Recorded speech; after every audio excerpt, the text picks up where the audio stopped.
यहाँ पर हम समांतर रेखाओं के कुछ गुणधर्मों के बारे में बात करेंगे। ठीक है, पेज नंबर 34 लिखा है, त्रिभुज में एक भुजा के समांतर खींची गई रेखा का अन्य दो भुजाओं से क्या संबंध होता है। ये त्रिभुज दिखाई दे रहा है बेटा, इसमें एक भुजा,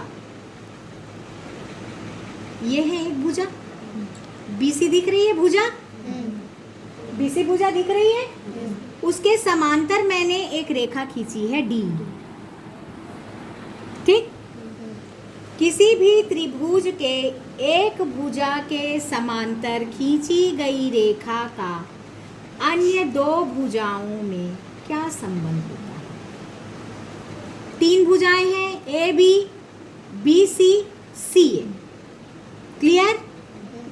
यहाँ पे बी सी भुजा के समांतर डी खींची गई है, तो इस डी ई का ए बी भुजा और ए सी भुजा के बीच में क्या संबंध है। ठीक है, ये हमको सिद्ध करना है।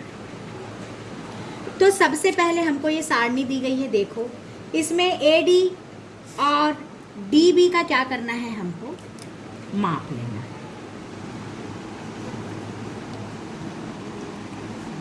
3 सेंटीमीटर लिख दिया मैंने। उसके बाद डी बी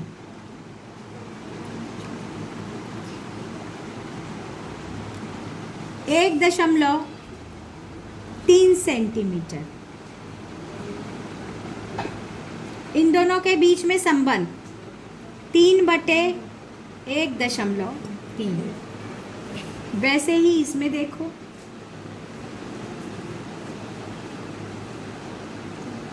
दिख रहा है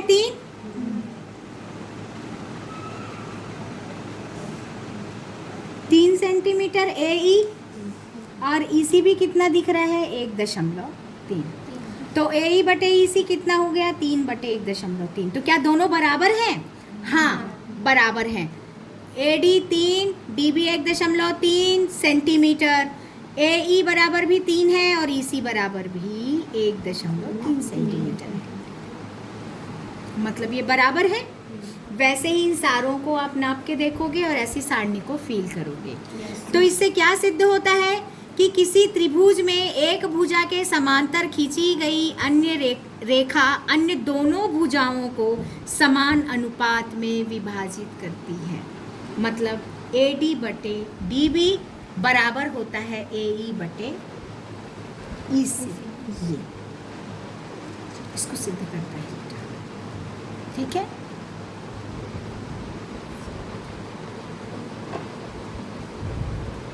ठीक। अब नेक्स्ट है, त्रिभुज की किन्हीं दो भुजाओं के मध्य बिंदुओं को, ये त्रिभुज है, इसकी दो भुजा दिख रही है बेटा, इस दो भुजा का मध्य बिंदु क्या है, डी है, ए बी का मध्य बिंदु डी है, ए सी का मध्य बिंदु ई है। इन दोनों को मिलाने वाली रेखा डी इन दोनों को मिला रही है। इसका तीसरी भुजा के साथ क्या संबंध होता है, इस भुजा के साथ क्या संबंध होता है, ये इसने बताया है। तो हम क्या करेंगे, इसमें सारणी दी गई है, बहुत सारे ऐसे चित्र दिए गए हैं, उसमें ए डी ई हम नाप लेंगे।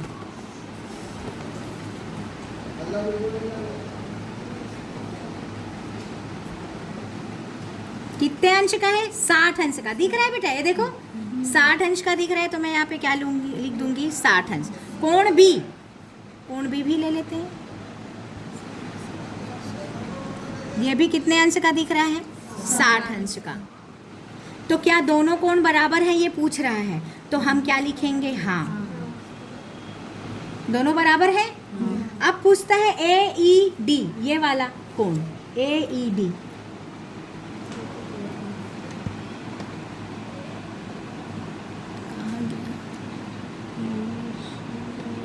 आ रहे, कितना दिख रहा है, ये भी 60। इधर से करेंगे तो भी कितना दिख रहा है बेटा, ये 60। अब सी भी देख लेते हैं, ये भी कितना दिख रहा है आपका, 60 ही आएगा मेरे ख्याल से, है ना। ये भी कितना दिख रहा है आपका, 60। तो क्या ये भी बराबर है? तो हम लिख देंगे हाँ। अब इसका संबंध क्या हुआ? अब देखो ये और ये सब बराबर है, संगत कोण है ना। ये कितने अंश का है? 60। ये कितने अंश का है? 60। ये भी कितने अंश का है? 60। ये भी कितने अंश का है? 60। तो क्या निकला? त्रिभुज में किन्हीं दो भुजाओं के मध्य बिंदुओं को मिलाने वाली रेखा तीसरी भुजा के क्या होती है? समांतर होती है। क्यों? क्योंकि संगत कोण बराबर होते हैं। ठीक है, ये हमने क्या सीखा बेटा इसमें?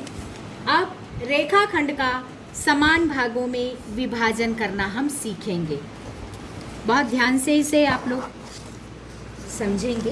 ये पूरा चरण भी दिया है। दिए गए रेखाखंड AB को 6 समान भागों में विभाजित करना है। यहाँ पर ये वाला सवाल लेते हैं। 4 सेंटीमीटर रेखाखंड लेकर इसे 2:3 के अनुपात में विभाजित कीजिए। 4 सेंटीमीटर का एक रेखाखंड ले लीजिए। ध्यान से, सब दिख रहा है सबको?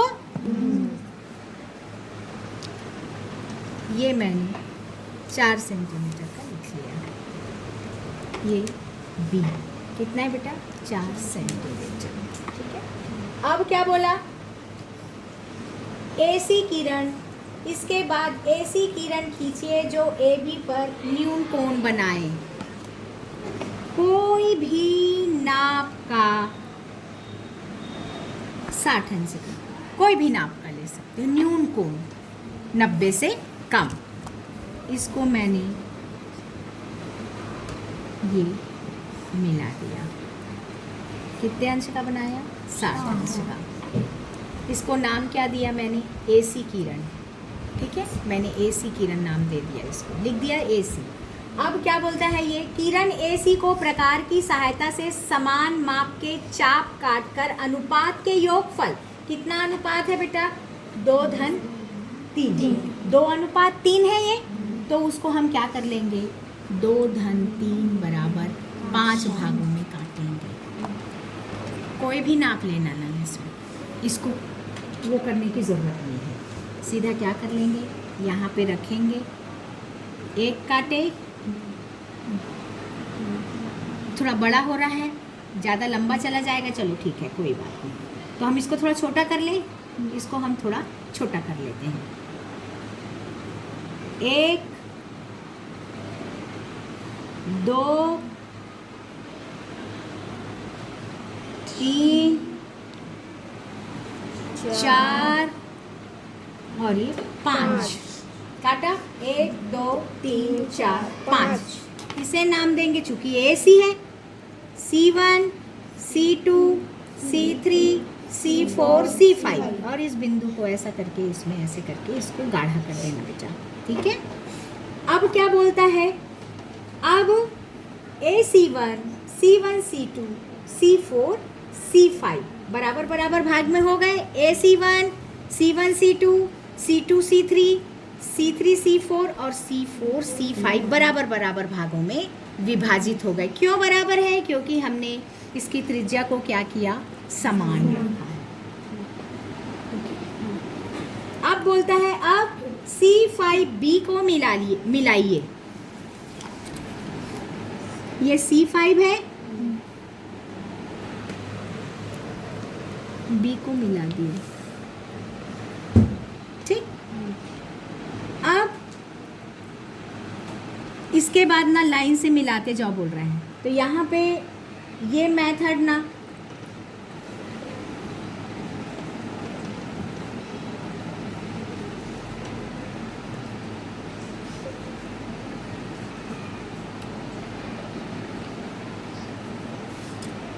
ठीक है, इसको B1 B2 B3 B4 5 भाग हो गए। 1 2 3 4 5 मैंने 5 भागों में विभाजित कर दिया। इसको ऐसे ही करना है आपको, और रचना के पद ऐसे लिखने हैं। ये एक मेथड है बेटा, इसी का जस्ट दूसरा मेथड भी मैं बता रही हूँ। इसमें फिर से अपन क्या करेंगे? 4 सेंटीमीटर का एक रेखाखंड खींच लिए। ये ठीक, इसको A और B नाम दे दिए। सेम चांदा से कोई भी नाप का आप क्या खींच लेंगे, 60 अंश का खींच लिए।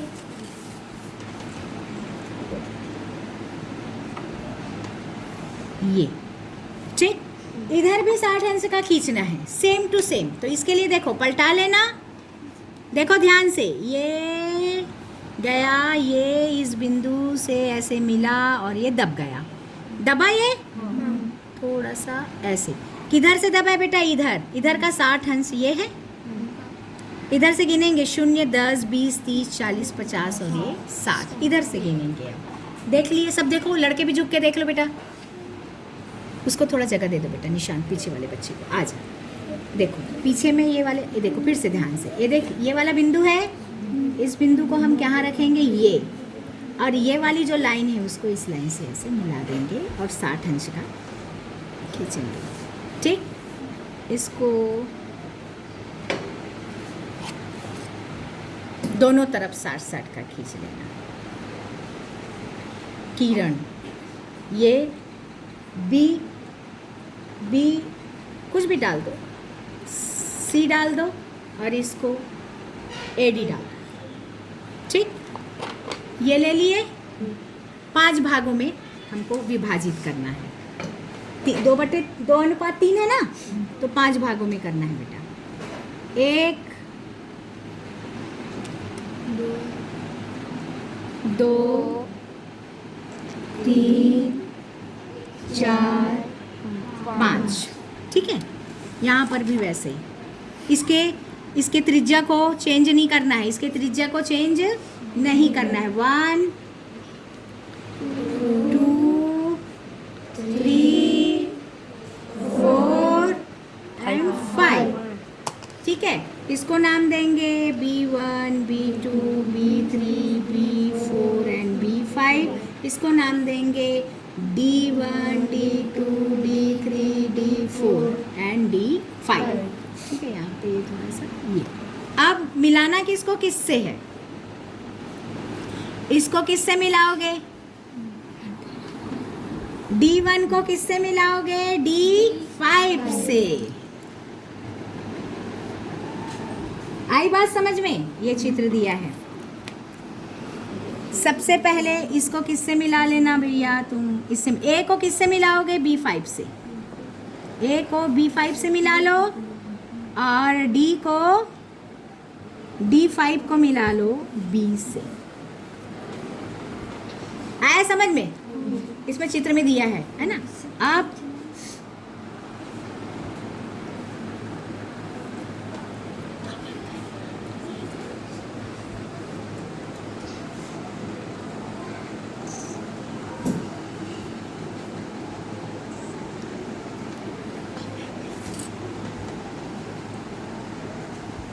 पांच भाग बन गए, तो मैंने ए बी रेखा को 1, 2, 3, 4, 5 भागों में विभाजित कर लिया। तो ये 2 मेथड है बेटा, दोनों मेथड में से आप देख लेना, ठीक है। और रचना के पद आपको लिखने हैं, वैसे ही आपको 3.2 के सारे सवालों को वैसे ही हल करना है।